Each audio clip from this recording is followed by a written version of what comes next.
ಸೇರಿದ ಹೊಲಗಳು ಹಾಡುತ್ತ ಉಳುವ ಯೋಗಿಯ ನೋಡಲ್ಲಿ. ಇವರು ನಮ್ಮಜ್ಜ. ಇವ್ರ ಹೆಸರು ಅಣ್ಣೇಗೌಡ್ರು ಅಂತ. ಇವರಿಗೆ 87 ವಯಸ್ಸು. ಸೊ ಇವರು ಹುಟ್ಟಿದಾಗಿಂದನೂ 87 ವಯಸ್ಸು ತನಕನು ಕೃಷಿಕರಾಗಿ ಇವ್ರ ಜೀವನನ ಸಾಗಿಸಿದ್ದಾರೆ. ಕೇಳೋಣ ಬನ್ನಿ. ಅಜ್ಜ, ನೀವು ಹಸುನೆಲ್ಲ ಸಾಕಿದಿರ ಅಲ್ವಾ? ಸೊ ನೀವು ಹಸುನ ಸಾಕೊಂಡು ಇಲ್ಲಿವರೆಗೂ 87 ವರ್ಷವರೆಗೂ ನೀವು ಜೀವನ ಮಾಡ್ಕೊಂಡು ಬಂದಿದ್ದೀರಾ. ಅದರಿಂದ ಏನೆಲ್ಲ ಉಪಯೋಗ ಆಗಿದೆ ನಿಮಗೆ? ಅದರಿಂದ ಈ ಉಪಯೋಗ ಏನು ಹೇಳ್ಬೇಕು, ಈಗ ಎಲ್ಲ ಉಪಯೋಗ ಆಗಿದೆ. ಹಸು ಸಾಕಿದ್ವಿ, ಹಾಲು ಕರೆದಿದ್ವಿ, ಬೆಣ್ಣೆ ಉಪಯೋಗಿಸ್ತೀವಿ, ಮಕ್ಕಳು ಮರಿನೆಲ್ಲ ಚೆನ್ನಾಗಿ ಸಾಕಿದ್ದೀವಿ, ಗದ್ದೆ ಉತ್ತಿದ್ವಿ. ನಮ್ಮ ಜೀವನವನ್ನು ಚೆನ್ನಾಗಿ ಸಾಗಿಸಿ ಇಷ್ಟು ವರ್ಷ ನಮ್ಗೆ ಆರೋಗ್ಯದ ಭಾಗ್ಯವನ್ನು ದೇವ್ರು ಕೊಟ್ಟಿದ್ದಾನೆ. ದುಡಿದು ಇಲ್ಲಿವರೆಗೂ ನಾವು ದುಡ್ಕೊಂಡು ತಿಂದಿದ್ದೀವಿ. ಅಜ್ಜ, ಮತ್ತೆ ಇವಾಗೆಲ್ಲ ಬೆಳೆ ಕೊಯ್ಯೋದಕ್ಕೆ ಮಿಷಿನ್ ಬಂದಿದೆ, ಉಳೋದಕ್ಕೆ ಟ್ರ್ಯಾಕ್ಟರ್ ಎಲ್ಲ ಇದೆ. ನೀವು ಹುಡುಗರಾಗಿದ್ದಾಗ ಯಾವ ತರ ಇತ್ತು? ನಾವು ವ್ಯವಸಾಯ ಮಾಡ್ತಿದ್ದಾಗ, ಗದ್ದೆ ಉಳ್ತಿದ್ದಾಗ ಗದ್ದೆ ಕುಯ್ತಾ ಇದ್ವಿ, ಹೊರೆ ಹೊರ್ತಾ ಇದ್ವಿ, ಮತ್ತೆ ಬೆಳೆ ಹೋಗ್ತಾ ಇದ್ವಿ. ಭತ್ತ ತೊಯ್ದು ಮನೆ ತಂದು ಭತ್ತ ತಂದು ಹಾಕ್ತಾ ಇದ್ವಿ. ಪ್ರತಿಯೊಂದು ಎಲ್ಲ ನಮ್ಮ ಕೈ ಕೆಲಸದಲ್ಲೇ ಮಾಡ್ತಿದ್ದೆ ಹೊರತು ಮಿಷಿನಲ್ಲಿ ಯಾವ ಕೆಲಸನೂ ನಾವು ಮಾಡ್ತಾ ಇರ್ತಿಲ್ಲ. ಇತ್ತೀಚೆಗೆ ಪ್ರತಿಯೊಂದು ಮಿಷಿನ್ ಕೆಲಸ ಬಂದಿದೆ. ಇವು ನಮಗೆ ಭಾಳ ಶ್ರಮದಲ್ಲಿ ನಮ್ಮ ಜೀವನ ಮಾಡ್ತಾ ಇದ್ವಿ. ಈಗ ಸುಲಭದ ಜೀವನ ಆಗ್ತಾ ಇದೆ. ನಾವು ಸುಲಭದ ಜೀವನ, ಕಷ್ಟ ಜೀವನ ಆದ್ರೂ ನಮ್ದು ಆರೋಗ್ಯ ಭಾಗ್ಯ ಚೆನ್ನಾಗಿ ದೇವ್ರು ಕೊಟ್ಟಿದ್ದಾನೆ. ಇತ್ತೀಚೆಗೆ ಈಗಿನವರೆಲ್ಲವ ಸುಲಭದ ಜೀವನ ಮಾಡ್ತಾ ಇದ್ದಾರೆ, ಅಷ್ಟೇ ಅನಾರೋಗ್ಯವನ್ನು ಪಡ್ಕೊತಾ ಇದ್ದಾರೆ. ನಾವು ದೇವರಿಂದ ಆರೋಗ್ಯ ಚೆನ್ನಾಗಿ ಇಟ್ಕೊಂಡಿದ್ವಿ, ಚೆನ್ನಾಗಿದ್ವಿ. ನಾವು BP ಶುಗರ್ ಏನಾದ್ರು ಇದೆಯಾ ನಿಮಗೆ? BP ಶುಗರು ನಮ್ಗೆ ಯಾವ ಕಾಯಿಲೆನೇ ನನಗೆ ಪಡೆದಿಲ್ಲ. ನಾನು ದೇವ್ರು ಕೊಟ್ಟಿದ್ದಾನೆ, ಆರೋಗ್ಯ ಚೆನ್ನಾಗಿದ್ದೀನಿ, ಚೆನ್ನಾಗಿ ದುಡ್ಕ ತಿಂತಾ ಇದ್ದೀನಿ ಇಲ್ಲಿವರೆಗೂ. ಈಗಲೂ ಕೆಲಸ ಮಾಡೇ ನಾನು ಜೀವನ ಮಾಡ್ತಾ ಇದ್ದೀನಿ. ಹಾಲು, ಮೊಸರು, ಬೆಣ್ಣೆ ಎಲ್ಲ ಪ್ರತಿನಿತ್ಯ ನೀವು ಪ್ರತಿನಿತ್ಯ ನಾನು ಹಾಲು, ಬೆಣ್ಣೆ, ಮೊಸರು ಪ್ರತಿನಿತ್ಯ ಉಪಯೋಗಿಸ್ತಾ ಇದ್ದೀನಿ. ಏನು ದೇವರಿಂದ ನನಗೆ ತೊಂದರೆ ಇಲ್ಲ. ನನಗೆ ದೇವರು ಆರೋಗ್ಯವನ್ನು ಕೊಟ್ಟಿದ್ದಾನೆ. Hi friends, welcome back to my channel. ಹೇಗಿದ್ರೆ ಎಲ್ರು? ಐ ಹೋಪ್ ಎಲ್ರು ಚೆನ್ನಾಗಿದ್ರ ಅಂತ ಭಾವಿಸ್ತೀನಿ. ಇಲ್ಲಿ ನಾನು ಕೂಡ ಚೆನ್ನಾಗಿದ್ದೀನಿ. ನೀವು ಇವಾಗಲೇ ಟೈಟಲ್ ಅಲ್ಲಿ ನೋಡಿರ್ತೀರಾ, ನಾಟಿ ಹಸುವಿನ ಬಗ್ಗೆ ನಾನು ಇನ್ಫಾರ್ಮೇಶನ್ ನಿಮ್ಗೆ ಕೊಡ್ತೀನಿ. ಇದು ಬೇರೆ ನಾಟಿ ಹಸು ಬೇರೆಯವ್ರ ಮನೇಲಿ ಸಾಕಿರೋ ಅಂಥದ್ದಲ್ಲ, ನಮ್ಮ ಮನೇಲೇ ಸಾಕಿರೋ ಅಂತ ನಾಟಿ ಹಸು. ಮತ್ತೆ ಅದು ಎಷ್ಟು ಹಾಲು ಕೊಡುತ್ತೆ, ಅದರ ಮೇಂಟೆನೆನ್ಸ್ ಎಲ್ಲ ಹೇಗೆ ಅಂತ ನಮ್ಮಪ್ಪ, ಅಮ್ಮ ಮತ್ತೆ ನಮ್ಮ ದೊಡ್ಡಪ್ಪನ ಜೊತೆ ನಾನು ನಿಮ್ಮ ಜೊತೆ ಮಾತಾಡಿಸಿ ಇನ್ಫಾರ್ಮೇಶನ್ ಅನ್ನ ತಿಳಿಸ್ತೀನಿ. ಸೊ ಬನ್ನಿ ನೋಡೋಣ.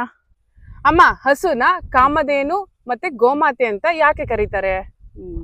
ಹಸುನ ಕಾಮಧೇನು, ಗೋಮಾತೆ ಅಂತ ಯಾಕೆ ಕರೀತಾರೆ ಅಂತಂದರೆ, ನಮ್ಮ ಹಿಂದೂ ಸಂಪ್ರದಾಯದಲ್ಲಿ ಗೋಮಾತೆಗೆ ಒಂದು ವಿಭಿನ್ನವಾದ ಸ್ಥಾನಮಾನನೇ ಇದೆ ನಮ್ಮ ಹಿಂದೂ ಸಂಸ್ಕೃತಿಯಲ್ಲಿ. ಅದು ಎಲ್ಲರಿಗೂ ಗೊತ್ತಿರೋಂಥ ವಿಚಾರ. ಯಾಕೆಂತಂದರೆ ಮಾತೆ ಅಂದರೆ ತಾಯಿ. ಗೋಮಾತೆ ಅಂತ ಯಾಕೆ ಕರೀತಾರೆ ಅಂದರೆ, ಮಾತೆ ಅಂದರೆ ತಾಯಿ. ಹಿಂದೆ ಚಿಕ್ಕ ಮಕ್ಕಳಿಗೆ, ತಾಯಂದಿರಿಗೆ ಎದೆ ಹಾಲಿಲ್ಲ ಅಂತಂದರೆ ಹಸುವಿನ ಹಾಲಿನಿಂದಲೇ ಆ ಮಗುವನ್ನ ಪಾಲನೆ ಪೋಷಣೆ ಮಾಡಿ ಬೆಳೆಸ್ತಾ ಇದ್ರು. ಆಗ ತಾಯಿ ಎದೆ ಹಾಲಿಲ್ಲ ಅಂದರೆ ಹಸುವಿನ ಹಾಲಿಂದಲೇ ಆ ಮಗುನ ಬೆಳೆಸ್ತಾ ಇದ್ರು ಅಂದಮೇಲೆ ಅದು ತಾಯಿಯ ಸಮಾನ, ಗೋಮಾತೆ ಅಂತ ಹೇಳ್ತಾರೆ. ಅದಕ್ಕೋಸ್ಕರನೇ ಗೋಮಾತೆ ಅಂತ ಕರೀತಾರೆ. ಕಾಮಧೇನು ಅಂದರೆ ನಮ್ಗೆ ಕಾಮಿಸಿದ್ದನ್ನು ಕೊಡುತ್ತೆ. ಹಾಲು, ಮೊಸರು, ಬೆಣ್ಣೆ, ತುಪ್ಪ, ಮಜ್ಜಿಗೆ ಎಲ್ಲವೂ ಅಷ್ಟೇ. ಇನ್ನೇನು ಸಗಣಿಯಿಂದ, ಅದ್ರ ಹಾಕಿರೋ ಸಗಣಿಯಿಂದ ವೇಸ್ಟ್ ಅಂತೂ ಇಲ್ಲ. ಹೊಲ ಗದ್ದೆಗಳಿಗೆಲ್ಲ ಇದು ಗೊಬ್ಬರ ಆಗುತ್ತೆ. ಮತ್ತು ಎಷ್ಟೋ ಉಪಕಾರಿ ನಮ್ಮ ಇದು ಹಸು. ಮನೆಗೆ ಕಾಮಧೇನು, ಗೋಮಾತೆ ಅಂತಂದರೆ ಅದಕ್ಕೆ ಅದೇ ಅರ್ಥ. ಇವ್ರು ನಮ್ಮ ದೊಡ್ಡಪ್ಪ. ಇವ್ರದೊಂದು ಸಣ್ಣ ಕಿರು ಪರಿಚಯನ ಮಾಡ್ಕೊಳ್ಳೋಣ ಬನ್ನಿ. ಯೂಟ್ಯೂಬ್ ಚಾನಲ್ಗೆ ನನ್ನ ನಮಸ್ಕಾರ. ನನ್ನ ಹೆಸರು ದಯಾನಂದ್ ಅಂತ ಹೇಳಿ.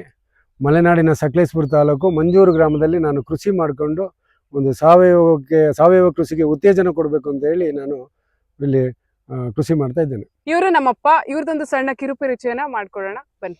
ನಮಸ್ಕಾರ, ಸರದಿ ಲೋಕೇಶ್ ಅವರ ಯೂಟ್ಯೂಬ್ ಚಾನಲ್ಗೆ ಸ್ವಾಗತ. ನಾನು MB ಉಮೇಶ್ ಅಂತ ಹೇಳಿ, ಮಂಜೂರು, ಸಕಲೇಶಪುರ ತಾಲೂಕು, ಹಾಸನ ಜಿಲ್ಲೆಯವನು. ನಾನು ಮೂಲತಃ ಕೃಷಿಕ. ನಾನು ಕೃಷಿಗೆ ಪೂರಕವಾದ ಬೆಳೆ ಬೆಳಿಬೇಕು, ಅದಕ್ಕೆ ಜೀವಾಮೃತದಲ್ಲಿ ಹಸುವಿನ ಗೊಬ್ಬರ ಹಾಕಬೇಕು ಅಂತ ಹೇಳಿ ಹಸುವನ್ನು ಸಾಕೊಂಡು ನಾನು ಬೆಳೆಯನ್ನು ಬೆಳೀತಾ ಇದ್ದೀನಿ. ಅಪ್ಪ ಒಬ್ಬ ಕೃಷಿಕ. ನಾಟಿ ಹಸುವನ್ನ ಏನಕ್ಕೆ ಸಾಕಬೇಕು, ಅದರಿಂದ ಪ್ರಯೋಜನಗಳೇನು? ನಾಟಿ ಹಸುವನ್ನ ಯಾಕೆ ಸಾಕಬೇಕು ಅಂತ ಹೇಳಿದ್ರೆ, ಈ ನಾಟಿ ಹಸು ಮನೆಯಲ್ಲಿ ಒಬ್ರು ಡಾಕ್ಟರ್ ಇದ್ದ ಹಾಗೆ.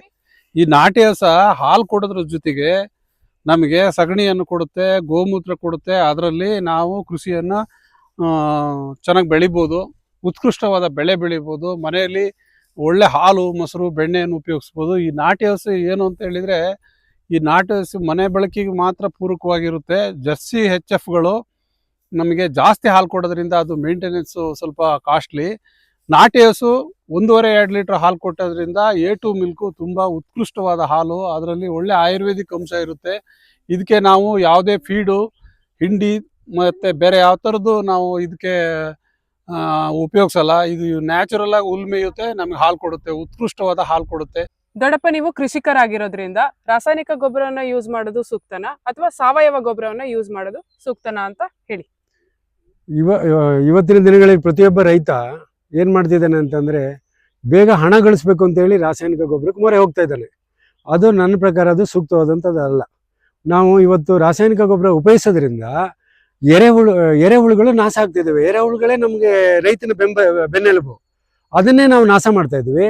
ಅದ್ರ ಜೊತೆಗೆ ನಾವು ಇವಾಗ ಸಾವಯವ ಕೃಷಿನ ಬೆಳೆಯೋದ್ರಿಂದ ನಾವು ಆರ್ಥಿಕವಾಗಿ ಬೇಗ ನಾವು ಮುಂದೆ ಹೋಗದಾದ್ರೂ ನಾವು ಆರೋಗ್ಯದಲ್ಲಿ ನಾವು ಪ್ರಬಲರಾಗಿ ವೃದ್ಧಿ ಹೊಂದ್ತೀವಿ. ಅದು ನನಗೆ ಭಾಳ ಸೂಕ್ತ ಅಂತ ಅನಿಸುತ್ತೆ. ಸಾವಯವ ಗೊಬ್ಬರನೇ ಪ್ರತಿಯೊಬ್ಬ ರೈತನು ಉಪಯೋಗಿಸಬೇಕು. ಪ್ರತಿಯೊಬ್ಬ ರೈತನು ತನ್ನ ಮನೆಯಲ್ಲಿ ಒಂದು ಹಸು ಸಾಕಾಣಿಕೆ ಮಾಡಿಕೊಂಡು ಸಾವಯವ ಕೃಷಿ ಮಾಡೋದು ಭಾಳ ಸೂಕ್ತ ಅಂತ ನನ್ನ ಸಲಹೆ. ನೀವು ಹಸು ಸಾಕೊಂಡಿದ್ದೀರಲ್ಲ, ಆರ್ಥಿಕವಾಗಿ ನಿಮ್ಗೆ ಏನ್ ಲಾಭ ಸಿಗ್ತಾ ಇದೆ, ಅಥವಾ ಬರೀ ನೀವು ಹಾಲು ಕುಡಿಯೋದಕ್ಕೆ ಮಾತ್ರನೇ ಸಾಕೊಂಡಿದ್ದೀರಾ, ಅಥವಾ ಏನೆಲ್ಲ ಲಾಭ ಇದೆ ಅಂತ ಹೇಳಿ.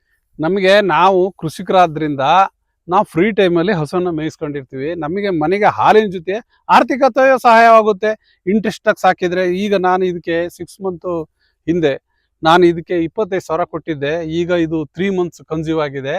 ಇದು ಇನ್ನೊಂದು 6 ಮಂತ್ ಹೋದರೆ ಇದಕ್ಕೆ 30,000 to 35,000 ರೂಪಾಯಿ ಬೇಕು. ಅಷ್ಟು ಚೆನ್ನಾಗಿ ಬಲಿಷ್ಠವಾಗಿ ಸಾಕಿದ್ನಿ. ಅಷ್ಟು ಸಾಧು ಪ್ರಾಣಿ ಇದು. ಇದ್ರ ಹೆಣ್ಗರ ಹಾಕಿದೆ. ಹೆಣ್ಗರ ನೋಡಿ ಅಲ್ಲೇ ಇದೆ. ಅದು 6 ತಿಂಗಳಾಗಿದೆ. ತುಂಬ ಚೆನ್ನಾಗಿದೆ. ಅದು ಇನ್ನೊಂದು 6 ತಿಂಗಳು ಸಾಕಿದರೆ ಅದು ಒಂದು 15,000 to 25,000 ಹೋಗುತ್ತೆ. ಈಗ ಆರ್ಥಿಕತೆ ಸಹಾಯವೂ ಬಂತು, ನಮಗೆ ಕೃಷಿಗೆ ಉತ್ತೇಜನವೂ ಆಯಿತು, ಮನೆಗೆ ಹಾಲು ಆಯಿತು. ತುಂಬ ಸಾಧು ಪ್ರಾಣಿ ಇದು. ಏನು ಅಂದರೆ ನನಗೆ ಈ ಹಸು ಅಂದರೆ ನನಗೆ ತುಂಬ ಇಷ್ಟ. ನಾನು ಯಾವಾಗಲೂ ಫ್ರೀ ಟೈಮಲ್ಲಿ ಬಂದು ಈ ಹಸುವಿನ ಪಾಲನೆ ಪೋಷಣೆ ಮಾಡೋದ್ರಿಂದ ನನಗೆ ತುಂಬ ಮನಸ್ಸಿಗೆ ನೆಮ್ಮದಿ ಇದೆ ಅಂತ ಹೇಳ್ತೇನೆ. ದೊಡ್ಡಪ್ಪ, ಮಲೆನಾಡು ಅಂತ ಅಂದಾಗ ಮಳೆನೇ ಜಾಸ್ತಿ. ಈ ಮಳೆಯಲ್ಲಿ ನೀವು ಯಾವ ತರ ಹಸುನ ಮೇಂಟೈನ್ ಮಾಡ್ತೀರಾ, ಮತ್ತೆ ಅದಕ್ಕೆ ಏನೆಲ್ಲ ಫುಡ್ ನ ಕೊಡ್ತೀರಾ? ನಮ್ಮ ಮಲೆನಾಡು ಭಾಗದಲ್ಲಿ ಈ ಗಿಡ್ಡ ತಳಿನ ನಾವು ಈ ನಾಟಿ ಹಸುವನ್ನ ಸಾಕೋದು ಭಾಳ ಸುಲಭನೇ. ಮಳೆಗಾಲದಲ್ಲಿ ಎಂಥ ಮಳೆ ಬಂದರೂ ಅವಕ್ಕೆ ಅದು ಬೇಗ ಚಳಿ ಬರೋದಿಲ್ಲ. ಜರ್ಸಿ ಹಸುಗಳಾದರೆ ಅವು ಭಾಳ ಸೂಕ್ಷ್ಮ. ಅವಕ್ಕೇನಾದರೂ ಸ್ವಲ್ಪ ಕೋಲ್ಡ್ ಆಯಿತು ಅಂತಂದರೆ ಅವಕ್ಕೆ ಶೀತ ಸ್ಟಾರ್ಟ್ ಆಗುತ್ತೆ, ಅನಾರೋಗ್ಯ ಏನಾದರೂ ಒಂದು ತೊಂದರೆಗಳು ಕಾಣುತ್ತೆ. ಇದರೆಲ್ಲ ಕಾಣಲ್ಲ. ಜರ್ಸಿ ಹಸುಗಳಿಗೆ ಸಾಕಬೇಕು ಮಳೆಗಾಲದಲ್ಲಿ ಇಲ್ಲಿ ಅಂತಂದಾಗ ಅದಕ್ಕೆ ಸರಿಯಾದ ರೀತಿ ಸುಸಜ್ಜಿತವಾದ ಕೊಟ್ಟಿಗೆ ಇರಬೇಕು. ಅದಕ್ಕೆ ಮತ್ತು ಕೆಳಗಡೆ ರಬ್ಬರ್ದು ಮ್ಯಾಟ್ ಹಾಕಬೇಕು. ಭಾಳಷ್ಟು ಅದಕ್ಕೆ ಖರ್ಚು ಭಾಳಷ್ಟು ಅಷ್ಟೇ ನೀಟಾಗಿ ಅದನ್ನು ನೋಡ್ಕೋಬೇಕಾಗುತ್ತೆ. ಈ ನಾಟಿ ಹಸಿಗೆ ಸುಮ್ಮನೆ ಒಂದು ಒಣಗಿರೋ ಹುಲ್ಲನ್ನು ಹಾಕಿದರೆ ಆ ಹುಲ್ಲು ಮೇಲೆ ಮಲ್ಕೊಳ್ಳುತ್ತೆ. ಸಾಮಾನ್ಯವಾಗಿ ಎಲ್ಲಾದರೂ ಒಂಚೂರು ಮಳೆಗಾಲದಲ್ಲಿ ಹೊರಗಡೆ ಬಿಟ್ಟರು ಮೇಯ್ಕೊಂಡು ಬರುತ್ತೆ. ಭಾಳ ಸುಲಭ ನಮಗೆ ಈ ಮಲೆನಾಡಿನ ಗಿಡತಳಿದ ಹಸುಗಳು ಸಾಕೋದು ಏನು ದೊಡ್ಡ ತೊಂದರೆ ಅನಿಸಲ್ಲ. ಮತ್ತು ಸುಸಜ್ಜಿತವಾದಂಥ ಒಂದು ಕೊಟ್ಟಿಗೆ ಅದಕ್ಕೆ ಬೇಕು.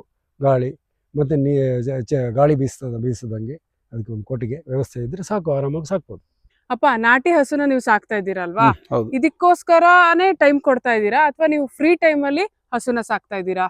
ನಾವು ಫ್ರೀ ಟೈಮಲ್ಲಿ ತೋಟದ ಕೆಲಸ ಮಾಡ್ಕೊಂಡು ಹಸು ಸಾಕೊಂಡು ಈ ಜೋಳ ಬೆಳ್ಕೊಂಡು ಜೋಳ ಹಾಕೊಂಡು ಬೆಳಗ್ಗೆ ಒಂದು ಸ್ವಲ್ಪ ಸಂಜೆ ಒಂದು ಸ್ವಲ್ಪ ಹಾಕೊಂಡು ಮಧ್ಯಾಹ್ನ ಟೈಮ್ ಇದ್ರೆ ನೀರು ಕುಡಿಸ್ತೀವಿ. ಇಲ್ಲಾಂದ್ರೆ 3 ಗಂಟೆಗಂತೂ ತೋಟಕ್ಕೆ ಬರಲೇಬೇಕು, ಬಂದ್ಬಿಡ್ತೀವಿ. ನಾವು ಇದು ಮೇಂಟೆನೆನ್ಸ್ ಭಾರಿ ಈಸಿ ಅಂತಲೇ ನಾಟಿ ಹಸು ಸಾಕೊಂಡಿರೋದು. ಜರ್ಸಿ ಹಸು ಏನು ಗೊತ್ತಾ, ಅದ್ರ ಕಾಸ್ಟ್ ಏನು ಲಕ್ಷ ರೂಪಾಯಿ, 80,000 ರೂಪಾಯಿ. ಅದನ್ನ ಕಟ್ಟಿದ್ರೆ ಆ ಹಸುವಿನ ಜೊತೆನೇ ಇರ್ಬೇಕು ನಾವು. ನಾಟಿ ಹಸು ಆ ಥರ ಅಲ್ಲ. ಅದು ಜೊತೆ ಇರಲಿ ಬಿಡ್ಲಿ, ಅದು ನಾವು ಒಂಥರ ಫ್ರೆಂಡ್ಸ್ ಹಂಗೆ. ಅದು ಎಲ್ಲಿ ಕಟ್ಟಾಕಿರೋ ಸುತ್ಕೊಳ್ಳಲ್ಲ. ನಮಗೆ ಎಷ್ಟು ಬೇಕೋ ಅಷ್ಟು ಹಾಲು ಕೊಡುತ್ತೆ. ಜರ್ಸಿ ಹಸಿಗೆ ಫೀಡ್ ಹಾಕ್ಲೇಬೇಕು. ಹಾಕಿದ್ರೆ 10 ಲೀಟ್ರ್ 15 ಲೀಟ್ರ್ ಏನು ಮಾಡೋಣ ನಾವು? ಅದು ಹೊತ್ಕೊಂಡು ಹೋಗಕ್ಕಾಗುತ್ತಾ ಡೈರಿಗೆ? ಆಗಲ್ಲ. ನಮ್ಮ ಮನೆಗೆ ಪೂರಕವಾಗಿ ನಮ್ಗೆ ಎಷ್ಟು ಬೇಕೋ ಅಷ್ಟು ಮಾತ್ರ ನಾವು ಹಾಲು ಕರ್ಕೊಂಡು ಕೊರಸು ಹಾಕೊಂಡು ನಾವು ಒಳ್ಳೆ ಜೀವನ ಮಾಡ್ತಾ ಇದ್ವಿ ಅಂತ ಹೇಳ್ತಾರೆ. ಇವ್ನು ನನ್ನ ತಮ್ಮ ಶ್ರೇಯಸ್. ಇವನು ಡಿಪ್ಲೊಮಾ ಮಾಡ್ಕೊಂಡು ಇವ್ರಪ್ಪಂಗೆ ಕೃಷಿಗೆ ಸಹಾಯ ಮಾಡ್ಕೊಂಡು ಇದ್ದಾನೆ.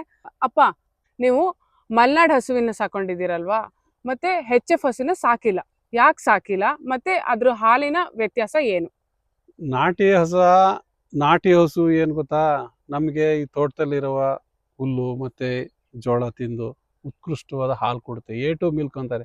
ನಿಜವಾಗ್ಲೂ ಅದು A1 ಮಿಲ್ಕೇ ಬರಬೇಕು. ಅದು A2 ಮಿಲ್ಕ್ ಅಂತ ಬ್ರಿಟಿಷರು ಹೇಳಿದ್ರು. ಅದು ತಪ್ಪು. ಅದು A2 ಮಿಲ್ಕು ನಮ್ಮ ಆರೋಗ್ಯಕ್ಕೆ ತುಂಬ ಉತ್ತೇಜನವಾಗುತ್ತೆ. ಶುಗರು, BP ಎಲ್ಲ ಕಡಿಮೆ ಆಗುತ್ತೆ, ಕೊಲೆಸ್ಟ್ರಾಲು ಕಡಿಮೆ ಆಗುತ್ತೆ. ಜರ್ಸಿ ಹಸು ಸಾಕೋದ್ರಿಂದ ನಾವು ಅದು ಫೀಡ್ ಹಾಕಲೇಬೇಕು. ಫೀಡ್ ಹಾಕೋದ್ರಿಂದ ನಮ್ಮ ಆರೋಗ್ಯ ಹಾಳಾಗುತ್ತೆ. ಜರ್ಸಿ ಹಸಿ ಕಾಸ್ಟ್ ಜಾಸ್ತಿ ರೇಟು, ಅದಕ್ಕೆ 80ರಿಂದ 1 ಲಕ್ಷ ರೂಪಾಯಿ ಕೊಡಬೇಕು. ನಾಟಿ ಹಸಿಗೆ ಹಂಗಲ್ಲ, 25,000, 20,000, 18,000ಗೂ ಸಿಗುತ್ತೆ. ಆ ಹಸು ತಗೊಬಂದು ನಮ್ಮ ತೋಟದಲ್ಲಿರೋ ಅಂಥ ಬಾಳೆ ಆಗಿರ್ಬೋದು, ಪಾನವಾಳ ಸೊಪ್ಪು ಆಗಿರ್ಬೋದು, ಜೋಳ ಆಗಿರ್ಬೋದು, ಹುಲ್ಲು ಹಾಕಿರ್ಬೋದು, ಅದು ಮೇಂಟೆನೆನ್ಸು ಭಾರಿ ಈಸಿ. ಏನು ಅಂದರೆ ನಮ್ಮ ಅಗ್ರಿಕಲ್ಚರು ಮಾಡ್ಕೊಂಡು ನಾವು ಹಸು ಸಾಕೊಂಡಿರ್ಬೋದು. ಜರ್ಸಿ ಹಸು ಆ ಥರ ಅಲ್ಲ. ಜರ್ಸಿ ಹಸು ನಾವು ಹಾಲು ಕರಿಲೇಬೇಕು, ಡೈರಿ ಕೊಡಲೇಬೇಕು. ಯಾಕೆ ಅಂದರೆ ಅದಕ್ಕೆ ಕಾಸ್ಟ್ ಜಾಸ್ತಿ ಇರೋದ್ರಿಂದ ಡೈರಿ ಕೊಡಲೇಬೇಕು. ಡೈರಿ ಕೊಡೋಷ್ಟು ಟೈಮ್ ನಮಗೆ ಇರಲ್ಲ. ಯಾಕೆಂದರೆ ಸರಿಯಾದ ಟೈಮಿಗೆ ಡೈರಿಗೆ ಹೋಗಿ ತಲುಪಬೇಕು ನಾವು. ಆಗ ನಾವು ವ್ಯವಸಾಯ ಮಾಡೋದ್ರ ಜೊತೆಗೆ ನಾವು ಹಸು ಸಾಕೊಂಡು ಜೀವನ ಮಾಡೋದು ಕಷ್ಟ. ಅದಕ್ಕೆ ನಮಗೆ ಮನೆ ಸ್ವಂತಕ್ಕೆ ಉತ್ಕೃಷ್ಟವಾದ ಹಾಲು ಬೇಕು ಅಂದರೆ ನಾಟಿ ಹಸುವಿನ ಹಾಲನ್ನೇ ಕುಡಿಬೇಕು, ನಾಟಿ ಹಸುವನ್ನೇ ಸಾಕಬೇಕು. ಪ್ರತಿಯೊಬ್ಬರು ರೈತರಿಗೂ ಹೇಳೋದಷ್ಟೇ, ಮನೆಯಲ್ಲಿ ಒಂದು ಡಾಕ್ಟರ್ ಇದ್ದಾಗೆ ಅಂತ ನಾನು ಮೊದಲೇ ಹೇಳಿದೆ. ಪ್ರತಿಯೊಬ್ಬರು ರೈತರು ಒಂದು ನಾಟಿ ಹಸು ಸಾಕಂದ್ರೆ ತುಂಬ ಆರೋಗ್ಯ ಚೆನ್ನಾಗಿರುತ್ತೆ ಅಂತ ಹೇಳಕ್ ಬಯಸ್ತೀನಿ. ಹಾಲು ಬತ್ತಿದ ಹಸುವಿಂಗೆ ಕರುವ ಬಿಟ್ಟಡೆ ಒದೆಯುವುದಲ್ಲದೆ ಉಣಲಿಸುವುದೇ. ಅರಿವು ನಷ್ಟವಾದವ ಕ್ರಿಯಬಲ್ಲನೆ. ಕ್ರಿಯೆ ಎಂಬುದೇ ಹಸು, ಅರಿವೆಂಬುದೇ ಹಾಲು, ಬಯಕೆಯೆಂಬುದೇ ಕರು. ಇಂತಿ ತ್ರಿವಿಧವನರಿದಲ್ಲಿ ಸದಾಶಿವಮೂರ್ತಿ ಲಿಂಗವು ತಾನೇ. ಇಷ್ಟು ಹೇಳ್ತಾ ಈ ವಿಡಿಯೋನ ನಾನು ಇಲ್ಲಿಗೆ ಎಂಡ್ ಮಾಡ್ತಾ ಇದ್ದೀನಿ. ಇನ್ನು ಯಾರು ನನ್ನ ಚಾನೆಲ್ನ ಸಬ್ಸ್ಕ್ರೈಬ್ ಮಾಡದೆ ನೋಡ್ತಾ ಇದ್ದೀರಾ, ಸಬ್ಸ್ಕ್ರೈಬ್ ಮಾಡ್ಕೊಳ್ಳಿ. ಯಾರಿಗೆಲ್ಲ ಈ ವಿಡಿಯೋ ಇಷ್ಟ ಆಯಿತು ಒಂದು ಲೈಕ್ ಕೊಡೋದನ್ನ ಮರಿಬೇಡಿ, ಶೇರ್ ಮಾಡಿ ಅಂತ ಹೇಳ್ತಾ, ಇನ್ನಷ್ಟು ಒಳ್ಳೆ ಕಂಟೆಂಟ್ಗಳ ಜೊತೆ ಮತ್ತೆ ಇನ್ನೊಂದು ವಿಡಿಯೋ ಜೊತೆಗೆ ಸಿಗೋಣ. ಅಲ್ಲಿ ತನಕ ಥ್ಯಾಂಕ್ ಯು ಸೋ ಮಚ್.